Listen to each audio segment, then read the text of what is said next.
মা বোনদেরকে বলছি, এমন অনেক নারী আছেন রাগ করে একদিন দুদিন 3 দিন চলে যায়, মাস চলে যায়, বছর চলে যায়, স্বামীর রাগ ভাঙানোর চেষ্টা জীবনে কোনোদিন আপনি করেন নাই।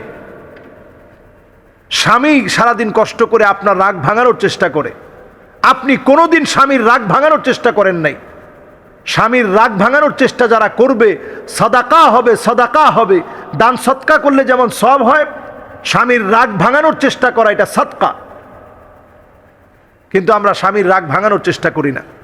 ওই অবস্থায় আপনি ঘুমিয়ে গেলেন, ওই অবস্থায় যদি মৃত্যু হয়, আল্লাহ তাআলা আপনার উপরে রাগান্বিত হয়ে আছেন, ওই অবস্থার উপরে আপনার মৃত্যু হবে। ওই অবস্থায় যদি আপনি নামাজ পড়েন, নবীজির হাদিস বলতেছে তার নামাজ আল্লাহর কাছে কবুল হবে না। ফাওকা রুউসিহিম শিবরান, আপনার নামাজ এক বিগত পরিমাণও যাবে না। মা বোনদেরকে বলছি, খবরদার, এই বিষয় থেকে ফিরে আসুন। স্বামীর সঙ্গে রাগ হয়েছে, সুন্দর একটা কথা বলে প্রশংসা করুন, রাগ মাটি হয়ে যাবে।